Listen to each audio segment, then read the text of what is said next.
To Connect Us Church. My name is Kevin, and I am the lead pastor of Connect Us Church, and I'm so glad that you are joining us today. Our Sunday is built around one main thing this morning, and we want to help you get involved and use your gifts and do what God has called you to do. And so, as you know, we're in the middle of our new teaching series called God Calling, and we are going to focus on one main thing today, and that is I want you to think of the reason that you can't serve. What is the reason that you aren't able to be involved and do what God is calling you to do? Maybe you're brand new here today and you're like, I don't even know what's going on. Man, that's a good reason. Maybe you're too busy, or maybe your work is too much. Or maybe you don't know what to do, or you're not smart enough, or you're not, don't have enough money, or you don't have enough time, or you don't have enough, whatever the case is. So I want you to think about that. So what is the reason that you can't serve? And then we're going to pass some cards down at the end of my message, and we're going to have a lot of time. We're going to sing 3 songs at the end of the service today, so you'll have plenty of time to be thinking about these things. And so the reason you can't serve, and then we're going to pass those cards down, and they'll have the names of our teams at church that you want to check the box. Say, I serve on this team, and so you can write your name on there. And maybe you're like, that's a lot of pressure. If I'm not on a team, you're going to make me sign up for a team. Okay, I don't want you to feel pressure. Maybe just do it as a symbolic thing. So like as it comes by and you're like, I'd love to be on the greeter team, but I don't really want to be on the greeter team at church. Then be on the greeter team at your house, right? Invite somebody over, stand at the front door, and welcome them to your home, okay? If you got to think about it that way, do it that way. But what is the reason you can't serve? What team are you serving on? And then here's the most important question that I want us to be thinking about today throughout my whole message and through our worship time together is, how does the reason you can't serve, how does that enhance or make better or fuel the thing that you're actually doing? Because I think that's the main point. That's the thing that God wants us to do. And so if we could get some lights on in the room here so I can see who I'm talking to. There you go. And we can all read our Bibles. Pull out your Bible to Exodus chapter 2 this morning. And if you don't have a Bible, we'd love to give you one on that back table back there. Please take one. And I actually don't think I updated the sermon notes for this morning, but you'll be able to find out all the events and stuff that's going on if you want to do it that way. Exodus chapter 2, starting in verse 11, says this. It says, many years later. Now we're going to tear this thing apart this morning. So many years later, this is happening after what we had talked about last week, right? Tony did an excellent job talking about how the Hebrews were in Egypt and they were growing and they were expanding in number, and Pharaoh was getting a little upset and a little, scared, and so he enslaved them, and then he killed the babies and killed the baby boys, and then Moses was born, and Moses' mom put him in a basket and put him in a river and floated him down the river. And who picked up Moses? Nobody was listening last week. That's okay. Who? The Pharaoh's daughter. And Pharaoh's daughter pulled him up out of the river, and she's like, we got to keep this baby boy, and we got to have somebody raise her. And she gave him back to his mom. You can't plan that. That's God working in your life, in my life, before we even had any choice in the matter, say in the matter. God is at work. And so Moses' mom raises him, and at whatever age it was, gives him back to Pharaoh. And Moses grows up in Egypt. He has the best education. He has the best, the most expensive schooling. He has all the best resources. He has all of that. And so many years later, and Acts tells us it's about 40 years later, when Moses had grown up, he went out to visit his own people, the Hebrews. Did you catch that? Moses knew his own people. He was an Egyptian. He was an Egyptian king, prince. He was one of the highest people in all of Egypt. He grew up in the schooling. He was indoctrinated in, here are the gods that we worship, and here's how we do this, and here's the Egyptian way. But he knew that he was a Hebrew. He knew his people, and I just wonder, that was his mom raising him, don't you think? Instilling in him every day, growing up, Moses, you're a Hebrew. This is how we worship.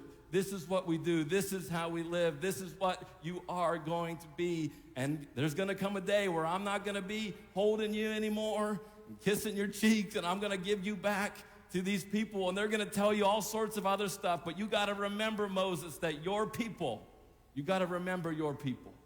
You're a Hebrew.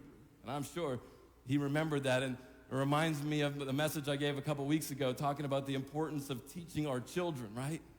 Moses is a great example of taking the time to invest in our kids so that when they grow up, they remember the things that you and we have instilled in them.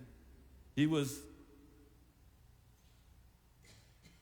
out and visited his own people. And what did he do? He saw how hard they were forced to work. With their eyes, with Moses' eyes, he went out and saw what was happening. And when we are exploring our calling in our life, what God has called us to do, what we see with our eyes is a great place to start, to decipher what it exactly means for us to do. What does God have for me? What do you see? What do you see that excites you, that gets you going, that gets you excited, that just fuels your heart and your passion? And what do you see that just breaks your heart, that just destroys you on the inside?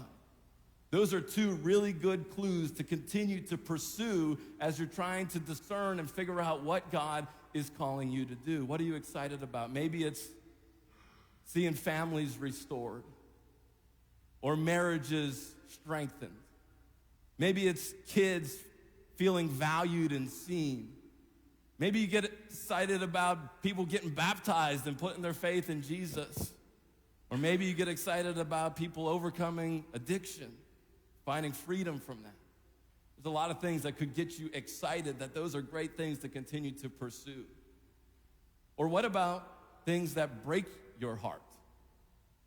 Maybe it's the homelessness problem in our area, that there's so many people that don't have a place to stay, or they're struggling keeping a job or finding a job. Maybe it's food insecurity. Where's the next meal gonna come from? Maybe it's financial troubles people have. And you're like, if they just know some basic financial information, it would really, really help them. Maybe it's the pride and arrogance that you see people when you rub shoulders with them, and it just breaks your heart to say, man, why are you living that way? You don't have to live that way. Or maybe it's the spiritualness of people. That they're like, oh, they're super spiritual, and maybe they worship whatever gods or this, that, the other thing. They're religious. Maybe they're super like uber, do the right thing all the time people, and it just breaks your heart because you know they're just missing what it's all about. They're missing Jesus, and it breaks your heart. You know, for me, Alicia and I, we had the opportunity to go to Guatemala on a missions trip like 3, 4, 5, I don't know, I guess it's 6 years ago. We're getting old. And when you go out of the country, God helps you see these things. And so if you've never been out of the country, you need to leave this country and go somewhere else, because God will open your eyes to some of these things. What gets your heart going? What gets you passionate? What do you see? And what breaks your heart? Like when you're spending time in a city, in a town where people don't have walls for their house, they don't have a ceiling for their roof, and you're seeing them there, you're living there amongst them for a little while, like it breaks your heart. Or you bring them a basket full of food, and they're so thankful because they haven't eaten for multiple days, and they don't know where their meal's gonna come from today, and they're like, God sent you here today to supply for my needs. And you're like, oh my, yes, he did. Thank you for reminding me of that. But you might also spark something in you that these people, they don't have hardly anything, and yet they're happier than me. And they're more content than I am, and they're just loving life, and they have an amazing community, and they worship God better than I've seen anybody worship God, and there's something that excites your heart. And say, I want to go after that. And so when we think about our calling, when we think about Moses as he's pursuing these things, right, there's things that he saw with his eyes, that things that excited him, but also things that broke his heart. He saw that his people, they were forced to work. And then during his visit, he saw an Egyptian beating one of his fellow Hebrews. And after looking in all directions to make sure no one was watching, and I love this, the Bible, this story was thousands of years ago. This is human nature today, isn't it? Looking around, is anybody looking at me right now? I'm about to do something I know I shouldn't do. Is anybody gonna see me? So the only difference from when Moses did this 3,000 years, or whatever, a couple thousand, all those thousands of years ago, versus today, is that today we have security cameras. So now you can see people looking around. Is anyone gonna see me? And then they grab stuff off the shelf and shove it in their pants and walk out the store. It's the same human nature, right? They're looking, Moses is looking, okay, I know I'm gonna do something wrong. I hope nobody finds out. And so Moses killed the Egyptian, and he hid the body in the sand. Moses, the great Moses, is a murderer. He's a killer, and he hopes nobody can find out. It reminds me, I used to watch ESPN, and they had a funny show on there called Highly Questionable, and it was filmed down in Miami. And one of the guys who was talking on that show, he would always make the joke that, you know how you get rid of somebody, you don't really like them, you want to do what Moses did and kind of knock them off and hide their body in the sand. You're out by the ocean, so you say, hey, come on a boat ride with me. And it's just you and him, and you two go out in the ocean, and only one of you comes back. And nobody ever knows any different. And that's exactly what Moses was doing. Hiding the body, hoping nobody finds out.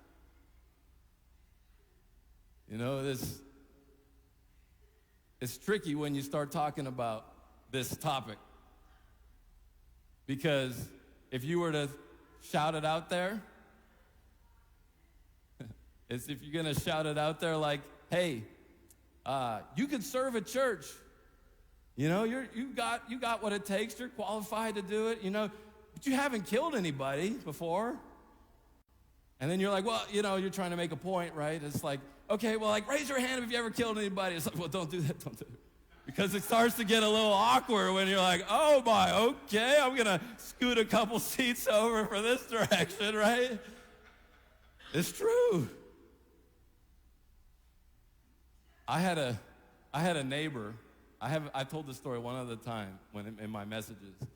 But when I first moved into my very first place, I had a neighbor who was a lot older than I was, and he came over to my house. Like we were talking on the street and stuff a lot. And I was trying to, I was a new pastor. I was, young, and I was talking to him about my faith and about what I was doing. We shared the gospel with him a lot of times, and I actually invited him over. I don't know, he came in my house, and we sat on my couch together. And like my apartment is like really small. And so we're sitting in there, we're having this conversation. I'm sharing Jesus with him, and I'm making the point like, we're all sinners. You're a sinner, dude. And I was like, okay, well, like, what does that mean? I'm like, well, he's like, in our heads, I've never killed anybody. I've never done anything terribly wrong. Like, I'm really, like, fallen short and separated from God, really? And I said, yeah, you might not have killed anybody, but, like, you're still a sinner, separated from God forever because of what you've done and what you believe and what how you feel, like this just what we all are. And he looks at me and he was like, well, actually, I have killed somebody. And I was like, oh, in my house, on the couch.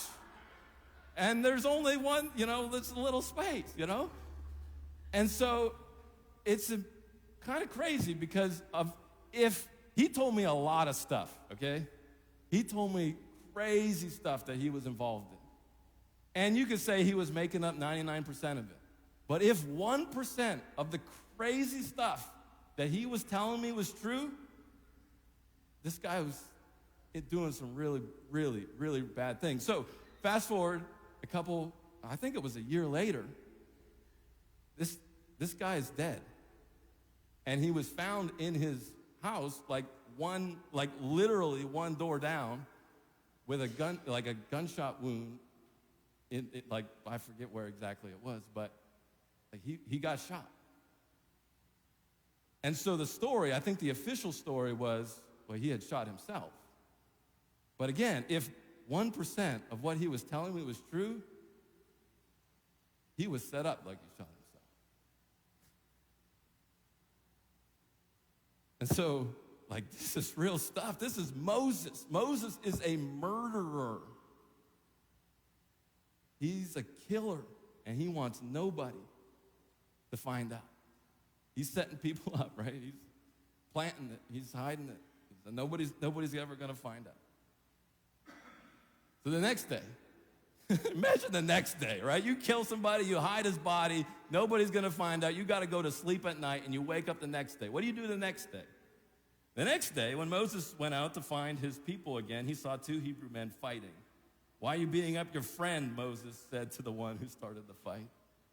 You can see he's wrestling with his identity. He's wrestling with his calling. He's wrestling with, this is who God made me to be. This is who God is calling me to be. But yet, how do I do this? I understand when an Egyptian is killing a Hebrew, they're the enemy, but now the Hebrews are fighting against each other, and he tries to step in, and he tries to do something about it.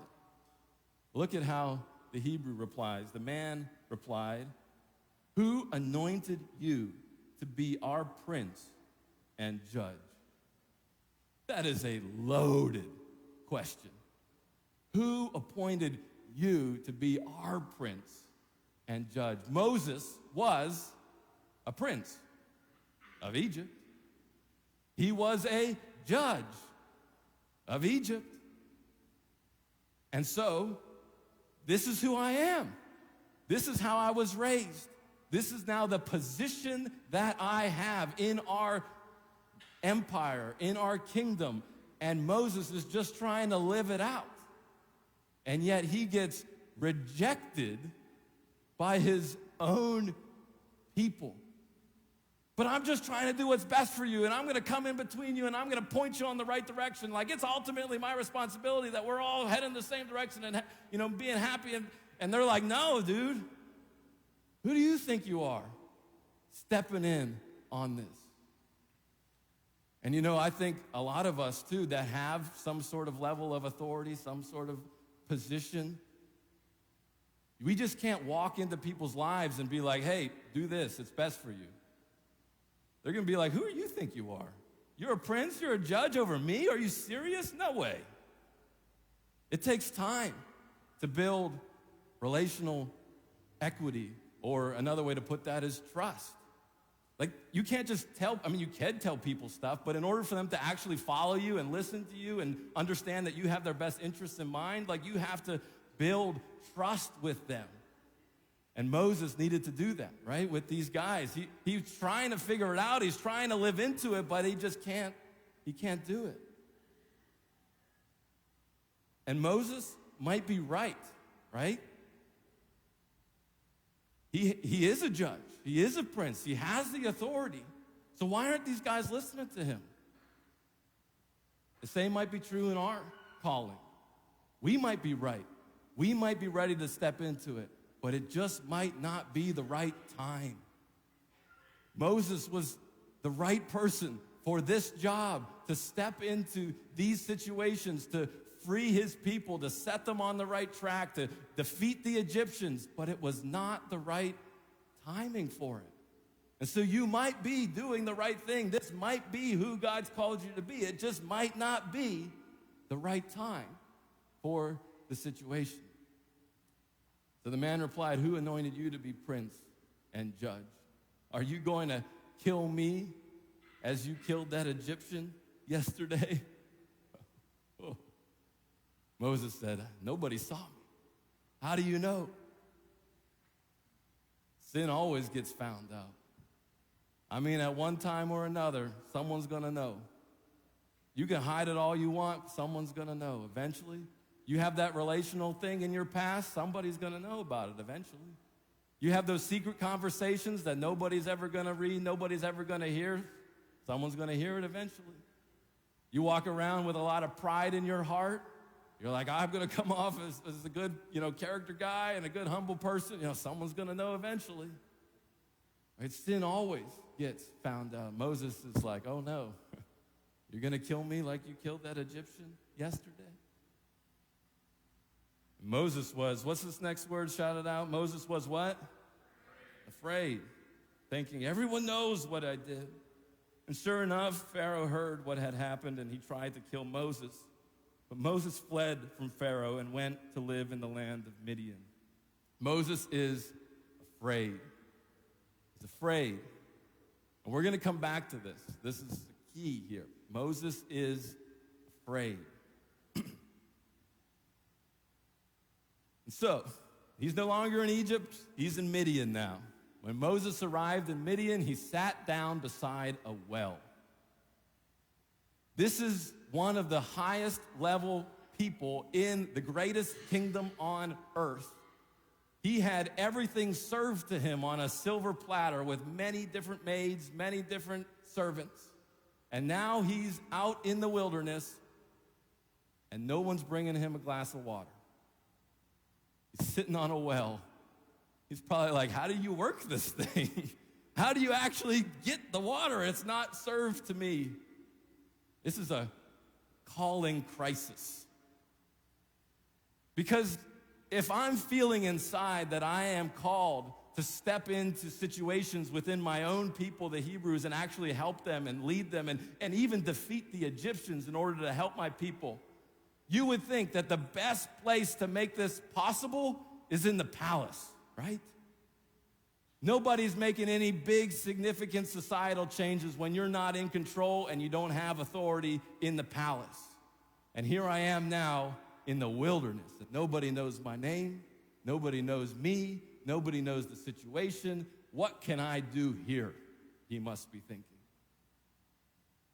What can you do at a well in the wilderness? Well, it was the priest of Midian,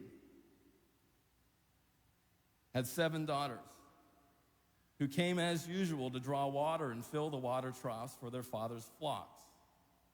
But some of the other shepherds came and chased them away. And so Moses jumped up and rescued the girls from the shepherds. And then he drew water for their flocks. He watered their flocks all right. He was the new guy. Nobody knew him. He didn't know the situation. All he did was he could do what he could do. He used a lot of that same anger, the same spirit, the same force, the same maybe actions to drive those shepherds away that he used in this situation with the Egyptians. And he helps these girls out, which, was a problem, but he steps in and helps them out. And so here's the main point of what we're talking about this morning, and I want us to think about, is that it's the same spirit that caused him to kill the Egyptian and fight with the Hebrews, ran off the shepherds, and stood up for the ladies.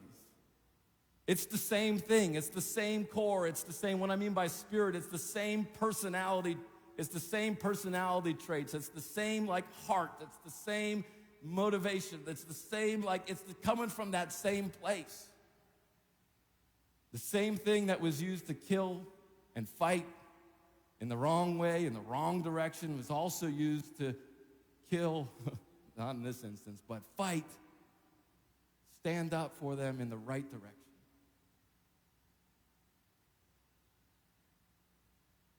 And so, again, this must have been a recurring thing.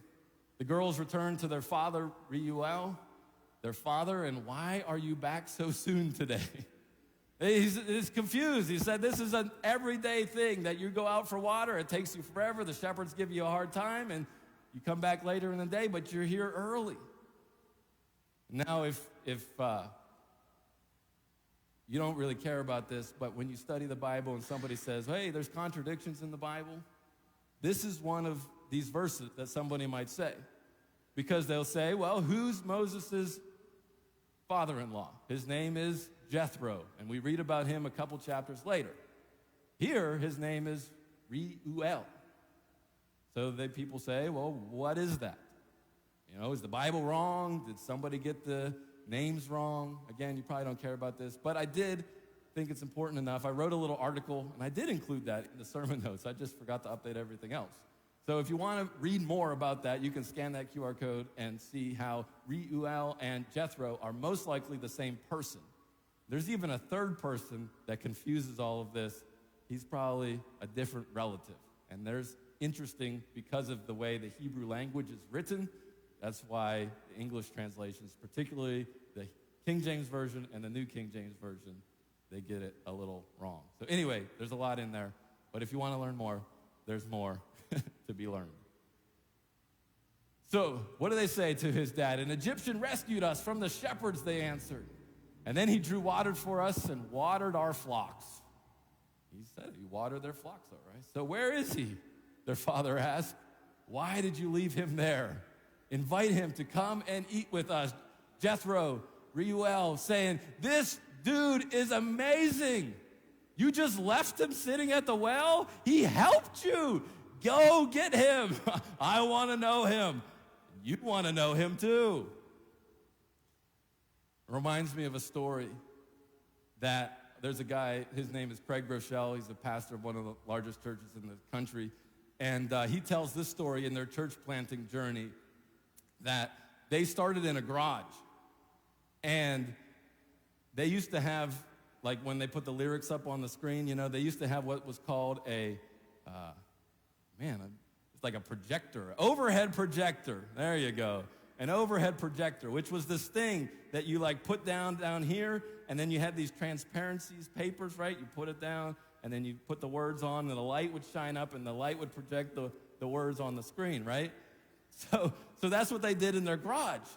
And one of the guys who just got saved through their new church plant, just came to know Jesus. I mean, he had a rough life, rough past, rough history, involved in all sorts of stuff. And he volunteered to be the transparency flipper, okay? He's flipping the words every second, you know, flipping the words.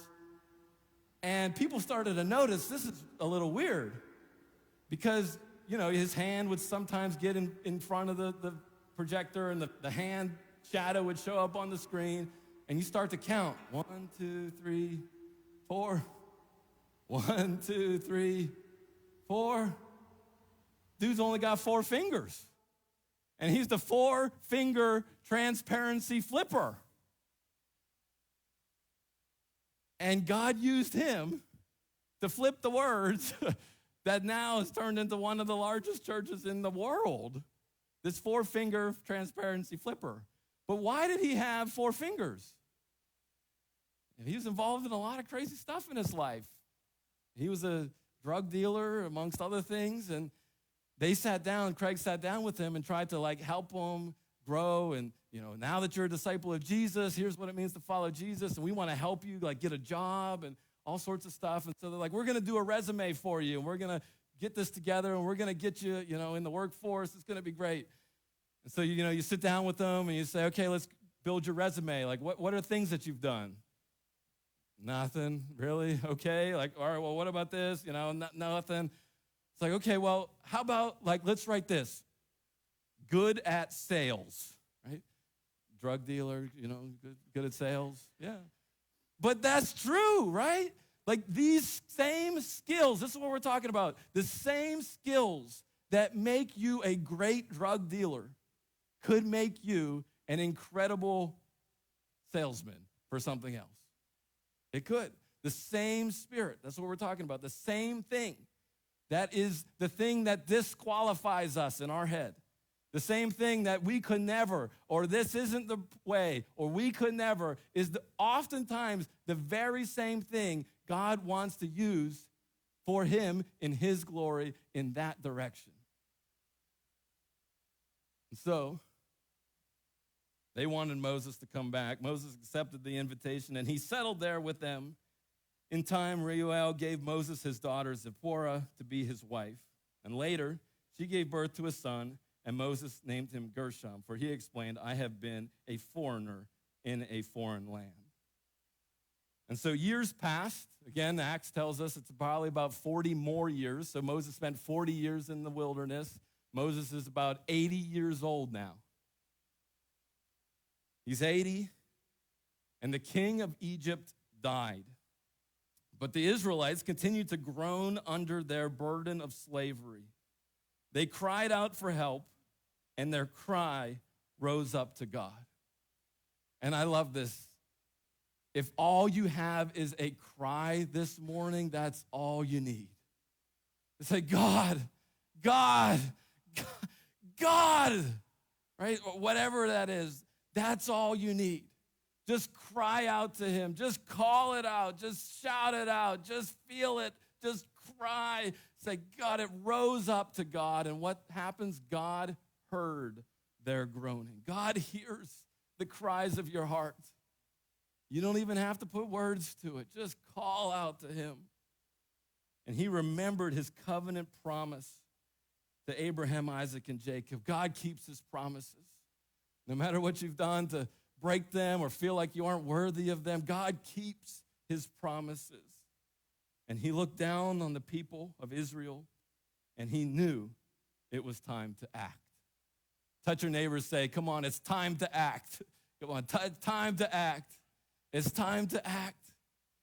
There comes a time when our preparation is sufficient, and when the opportunity comes to connect our gifts, our passions, our broken hearts, and it said, it is time to go. It is go time. And so God looked over the world, and he said, I need somebody to rescue these people. I need somebody to lead these people. Oh, I know who to call. I'm going to call the murderer. He's going to be a great leader. And I'm going to call the guy to lead the Hebrew people that when he showed up in their life the first time, they were like, I don't want you. You think you're going to help me and lead me? No, you're not. I don't even care about you. Go away. Oh, God said, that's going to be the person. But we look at it and say, really, God, that's your choice? Like this guy's going to work out? Like we say, not really. You want to hire somebody like that to work here? You know, it's like, you want to hire somebody at your job who has that resume? They tried, they failed. Are they a good person of character? No, they're a killer. Oh, okay, perfect. Sign them up. No. But this is not at all how God viewed the situation. That's how we see the situation. That's how we read the situation. That is not at all how God viewed the situation. And the reason I know that to be true is found in the book of Hebrews. Because when the Bible comments on a story, you got to take the Bible's word for it, that the writer knows what he's talking about, right? And so here's the writer of the book of Hebrews version of these events. It was by, everybody shout that word in yellow, faith, that Moses, when he grew up, refused to be called the son of Pharaoh's daughter. He chose to share the oppression of God's people instead of enjoying the fleeting pleasures of sin. He thought it was better to suffer for the sake of Christ than to own the treasures of Egypt, for he was looking ahead to his great reward. It was by, and everyone said it again, that Moses left the land of Egypt. Like, hold on, man. Writer of the book of Hebrews, it says in Exodus 2 that Moses was afraid And now you're telling me that he had faith that he left, not fearing the king's anger? You just told me that he did fear the king's anger. He killed this guy, and now he was going to get killed, so he ran away. No, it was by faith that Moses left the land of Egypt, not fearing the king's anger. And he kept right on going because he kept his eyes on the one who is invisible. It was by faith that Moses commanded the people of Israel to keep the Passover and to sprinkle blood on the doorposts so that the angel of death would not kill their firstborn sons. It was by faith that the people of Israel went right through the Red Sea as though they were on dry ground. But when the Egyptians tried to follow, they were all drowned.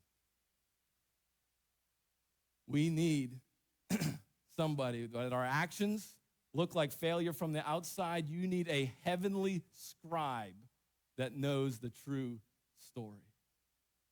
When we look at our actions, at our past, at our choices, at our beliefs, at our failures, at our reasons we cannot serve, you need a different story to tell yourselves. Just like the writer of the book of Hebrews wrote down a very different story than the one that we thought we were reading in Exodus chapter 2. See, when Moses left alone, it wasn't necessarily a bad thing. And when he fled in the wrong direction, it didn't necessarily have to be the wrong direction. It seemed like it was a failure. And you know, it could be a good message where he left the first time afraid. And then when he left the second time, he left full of faith. And I could preach that all day long, but that's not what the writer of the book of Hebrews says. He says when he left the first time, he was full of faith. So here's the thing, that when he left, he left. What's the definition of an exodus? A mass departure of people. The only way you get a mass departure of people is that it starts with one person who left Egypt. As God was looking out over the whole world, who's going to deliver my people? Who's going to do that? He said, I need someone who can leave Egypt. Because that's the goal. And yeah, he was a murderer. And he did some things that were wrong and shouldn't do, but God could use all that. But he got him in the right place. He was a murderer, but he was a leader. And that's what I call the muddy middle of leadership. The messy middle of things like this. Where, yeah, it's great, but it's also bad. And you could apply that to really any person in your life. Maybe it's a husband. And you're like, he stands up for me and he fights for me. Yeah, but he also fights with you. And he fights all the people in your life too. It's the muddy middle, the messy middle. It's the thing that gets you passionate and gets you excited, and it's the thing that breaks your heart, and you find the crossing of that and the calling here, and that's all of those things together. God needed someone who could leave Egypt, and Moses left Egypt. Why? He kept right on going because he kept his eyes on the one who is invisible. When you're telling yourself you can't do it, when other people are saying you're not qualified, you got to get your eyes off of them and onto the invisible one who calls you, who's qualified you, who sends you in the direction. You got to focus on him and not get caught up in the lies and the craziness of this world. Moses could leave. He left. He didn't get stuck in Egypt. And when God was looking for somebody to lead the Exodus, he knew his guy. Would you pray with me? Lord Jesus, thank you so much that you are with us, that you love us, that you use us in the middle of our shortcomings. You use us in the middle of our reasons that we cannot. We use us even because of those things, God. Even because of the wrong choices we've made, you will have a special plan that only you can work out, that you somehow take that same thing that led to that terrible place and now you use it for your glory. And that's only you, God. So I pray today for each one of us that we would just truly, truly believe that you have that special, unique thing for us. We all know our faults. We all know our shortcomings. We all know our reasons we can't. But God, I pray today that you would help us know that you use those things in ways that we could never even imagine. And Lord, just help us to surrender to that and say, God, here I am. Use me. Amen. Well, hey, I just want to welcome you again to Connect Us Church. If you have a connection card, please fill that out, especially if you've never done it before. There's a gift for you in the lobby. Make sure you get that.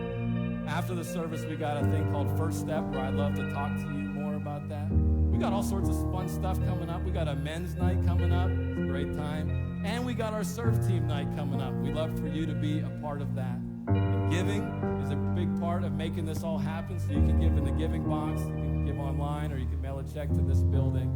But today, I want us to focus on this. Can you give of yourself? Give of your time, give of your talents, give of your skills in all sorts of ways, and serve. And so what we're going to do now is we're going to pass down these cards, and I want you to just take a moment to think. I mean, the service is going to be over in like 20-some minutes like it normally is, but I want us to have enough time to think and to pray and to process. Take a pen, take a card. And I want you to write down on this front side, what is the reason you can't serve?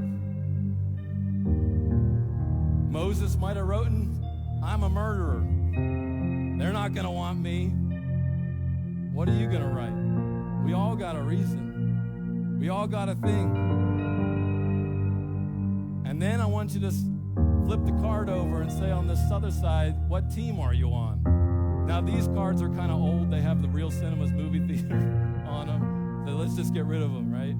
So just pretend that could be your facility team, cleaning team, setting stuff up. If we need more cards, I do have some more down here, but we should be all right. And again, if you're like, that's too much pressure, I don't want to sign up for church stuff, I don't want to serve at church, then don't do it. Do it at your house, okay? And then here's the big question. This is the one that I really want us to think about.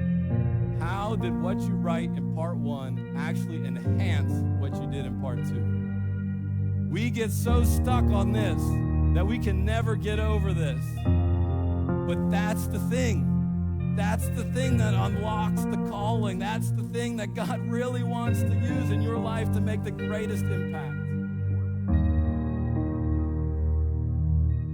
So let's think, let's pray, let's write it. And if you really want to, again, no pressure, but if you want to share what you've written down, turn it in the offering box, the connection card box over there. We'd love to follow up with you or pray with you about it, or just if you just want to share a testimony, it would be encouraging to us. So let's pray, let's think, let's sing.